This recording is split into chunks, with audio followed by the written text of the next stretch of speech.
No ar, Farmácia em Dia, o podcast do Conselho Regional de Farmácia do Estado de São Paulo.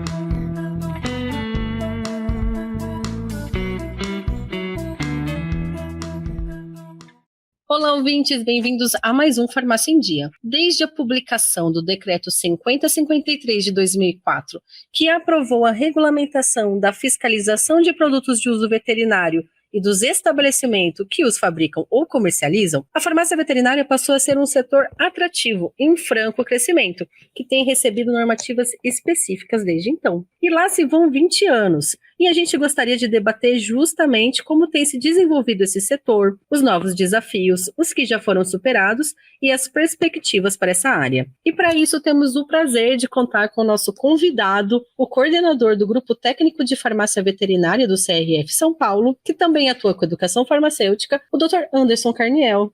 Olá, doutor. Muito obrigada aí por aceitar o nosso convite. Olá a todos os ouvintes do nosso podcast, é um prazer estar com todos vocês aqui. Para a gente também, doutor. E para iniciar, eu gostaria de saber quais são as diferenças e as semelhanças entre a farmácia veterinária e a farmácia humana. Certo, então temos semelhanças, ambos são farmácias, né, de acordo com o decreto que tu citaste muito bem no início. Mas há diferenças significativas. Primeiramente, o paciente a que se destina essa medicação. Não é cabível a gente acreditar que o paciente não possa adentrar essa farmácia para guardar o seu medicamento, não é mesmo? Então, o paciente veterinário em uma farmácia veterinária, ele será bem acolhido. Ele vai ficar lá esperando o teu medicamento que está sendo aviado para ele, né? Agora, na farmácia humana, não, né? O paciente veterinário, ele não pode entrar, porque trata-se de ministério completamente diferente, com regras específicas, né? Então, temos essa diferença de visão. Também nós temos diferenças em relação ao perfil bioquímico, morfofisiológico desses pacientes. Na área humana, é apenas uma espécie, a humana. Na área veterinária, são muitas espécies. E temos as raças especificamente também, né? Então, a gente observa que, nesse interim, nós temos que trabalhar com veículos diferenciados dos medicamentos, nós temos classes farmacoterapêuticas específicas, temos fármacos específicos que atendem somente os pacientes veterinários e não atendem os humanos, e vice-versa. A farmácia humana está preparada para atender os humanos, tem expertise para isso. O farmacêutico está pronto para atender os anseios e saber orientar dos efeitos adversos e contraindicações dos produtos humanos. Na farmácia veterinária, não. O farmacêutico tem que estar preparado para atender os anseios do médico veterinário, do tutor, que ele quer saber informações sobre qual o efeito adverso deste medicamento veterinário específico. Então, essas são algumas diferenças significativas, sem contar também os ministérios, né? São dois ministérios diferentes que respondem à área humana e à área veterinária. Sim. E qual que é o papel do farmacêutico veterinário na saúde animal? Esse papel é importante em relação à prevenção, o acompanhamento dos efeitos adversos, exercer a farmacovigilância veterinária e relatar ao médico veterinário alguma provável circunstância que está atrapalhando o avanço dessa terapêutica, né? O farmacêutico veterinário ele tem que conhecer muito bem o perfil de raças desses pacientes. A gente sempre recomendo em aulas, né? Eu sou professor, a gente sempre frisa para o aluno: vocês estudaram raças dos animais? Estudaram raças de felinos? Nós temos mais de 200 raças de cães, temos mais de 70 raças de felinos. Se a gente contar agora, a gente vai lembrar de no máximo umas 10 na ponta das mãos, né? Mas tem mais de 70 raças de felinos cadastradas e caninos mais de 200. Então eu falo para eles: já estudaram a raça hoje de alguém? É excelente. Para você, quais são os desafios que o farmacêutico mais enfrenta no dia a dia da farmácia veterinária? Bom, nós temos desafios em relação à legislação, né? Também no sentido de orientação ao tutor, a necessidade de prescrições atualizadas. É muito comum o paciente veterinário utilizar medicamentos de uso crônico com uma receita muito antiga. E muitas vezes o tutor não quer fazer o retorno no médico veterinário para atualizar essa receita, muitas vezes alterar a dosagem do medicamento ou tirar um medicamento que não seria mais adequado, que ele não precisaria mais tomar, né? Um outro desafio é a necessidade desse farmacêutico estar atualizadíssimo frente à legislação desse mercado veterinário, que obedece ao Ministério da Agricultura. Então, há necessidade do farmacêutico sempre estar atualizado, participando de eventos da área, conversando com médicos veterinários e, claro, se munindo da legislação. Bom, eu percebo, né? Acho que a maioria das pessoas percebe que uma das principais dificuldades na saúde animal é a adesão ao tratamento medicamentoso. Você poderia trazer para a gente algumas estratégias para melhorar essa adesão? Claro, para aumentar a adesão terapêutica, né? No Brasil, somente 1 em 3 receitas concluem o seu tratamento medicamentoso. Para aumentar esse average, a gente pode melhorar a forma farmacêutica. Quando o veterinário prescreve dose, a farmácia fica livre para poder intervir na melhor forma farmacêutica. Então, nós temos a possibilidade de utilizar biscoitos veterinários, pastas felinas, soluções orais. Para as aves, nós temos alguns granulados que podem ser utilizados e podem ser todos estes flavorizados, ou seja, colocar um saborzinho mais agradável. As aves gostam muito dos sabores cítricos, por exemplo, sabor abacaxi, lima-limão. Agora, os cães, eles se agradam muito de alguns sabores, aspas, salgados, porque não significa que tem sal, né? Apenas a palatabilidade que lembra questões salgadas. Por exemplo, sabor picanha, sabor costela assada, né? Sabor frango.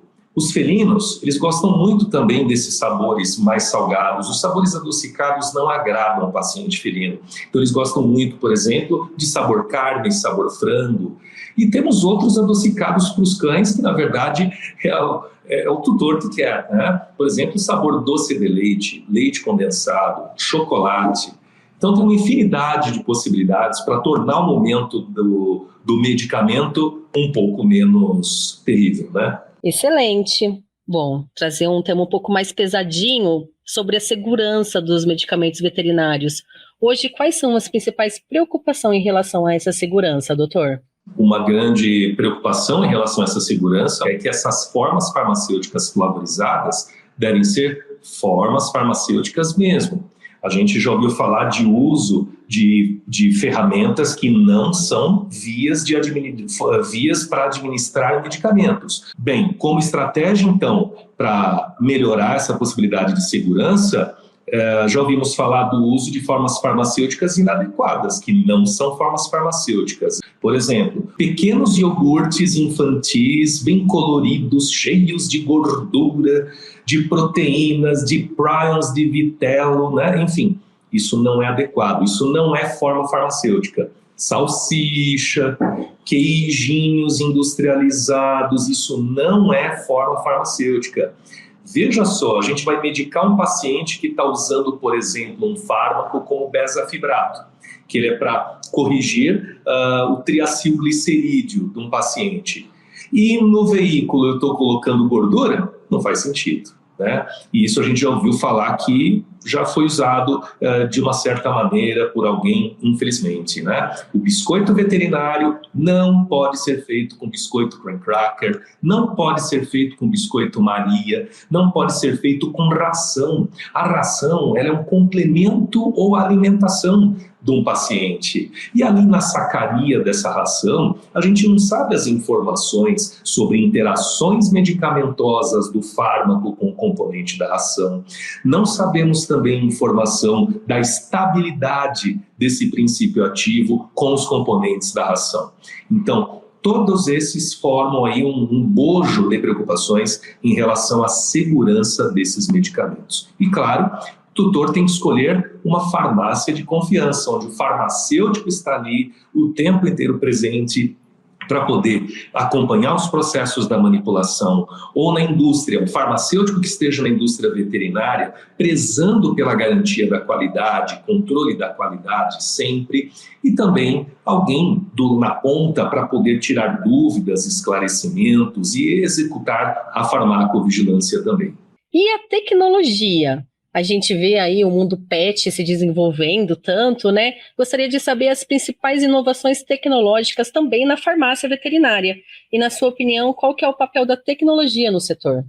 Uma das inovações que nós temos observado na área veterinária são aqueles no sentido de inalação, né? Óleos essenciais aromáticos que ficam inalados, né? São usados dispersores eletrônicos, né? São aqueles que colocam na tomada e ele tem uma resistência elétrica que faz evaporar o óleo essencial. Então, isso é um advento da aromaterapia e na área veterinária isso tem sido utilizado. Então, é uma ferramenta muito legal. Então, nós temos aí indústrias veterinárias, né, com produtos veterinários nesse tipo de tecnologia. Conecta-se na tomada, evapora a substância e o animal vai naquele ambiente, vai respirando, né, vai inalando aquele óleo essencial ou outro componente. Outro advento é a nanotecnologia. Nós temos uma série de produtos cosméticos veterinários e medicamentos veterinários cujos ativos são de nanovetorização. Um que eu me lembro agora é o óleo de melaleuca. O óleo de melaleuca ele é um excelente antisséptico, né? Mas ele tem um odor bastante assim pungente, que o animal pode ter um refluxo. Então, na nanotecnologia, esse odor é um pouco menos acentuado. Então, o animal ele não vai fugir, não vai ter alguma reação negativa e acaba aceitando mais. O papel da tecnologia é trazer respostas, trazer terapêutica, entregar biodisponibilidade, entregar resultado de saúde para os animais. Esse que é o papel da tecnologia. Bom, a gente viu aí essa evolução durante esses 20 anos, mas e o futuro da farmácia veterinária no Brasil e no mundo? Como é que a gente pode enxergar esse futuro? Bom, eu vejo um futuro muito promissor, porque cada vez mais o tutor é exigente, né? Eu já vi experiências de farmácias veterinárias que já estão segmentando por espécie, né? Não sabemos dizer isso hoje tão cedo, se isso é uma coisa boa ou ruim, a gente precisa aguardar o porvir, mas a gente vê um cenário bastante promissor, porque cada vez mais nós somos exigentes e a gente quer ter experiência de atendimento, né? A gente sempre vai procurar algo específico em um segmento mais específico.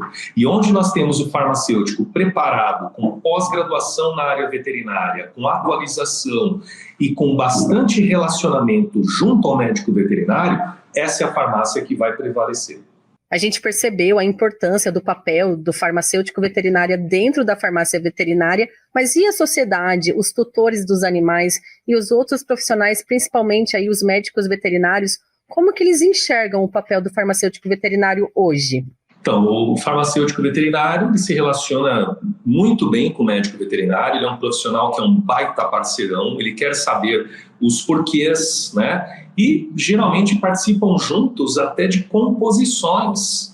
No ato de realizar uma prescrição, eu tenho diariamente felicidade de conversar com vários médicos veterinários para ajudá-los numa composição mais adequada, mais racional para atender a necessidade desses pacientes veterinários. Então, é uma relação muito aberta, muito franca, de muita parceria de fato. Olha, basta o tutor ter uma vez a experiência de ser atendido numa farmácia exclusivamente veterinária para ele simplesmente querer voltar e voltar e voltar e entender que ali o animal está sendo bem acolhido, ali tem profissionais prontos para atendê-los, é um ambiente propício, adequado para receber o paciente veterinário dentro da instalação da recepção de uma farmácia, né? Existem farmácias que já colocaram até ambiente para receber um felino com aqueles brinquedinhos e felinos. Tem outras farmácias que colocam água descartável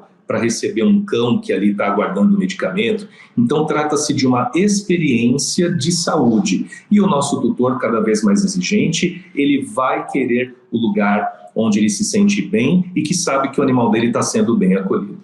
E para finalizar, tá muito legal o nosso papo, mas a gente precisa finalizar. Eu gostaria de saber quais são as oportunidades de desenvolvimento e especialização para o farmacêutico no setor da farmácia veterinária, né? E também quais são as habilidades e conhecimentos que você considera essencial para quem deseja seguir nessa área. O farmacêutico ele tem que estar muito ligado com tendências do mercado, mas avaliar se essas tendências vão se converter em efetividade de tratamento. Nem sempre algumas coisas que são lançadas, né, vão se convergir mesmo para resultado, né? Então, o farmacêutico precisa ter a habilidade de ler literaturas e verificar se essas novas tendências vão converter em resultado efetivo para o paciente veterinário. Não significa também que o que é bom para o humano vai ser bom para o animal, isso não é verdade.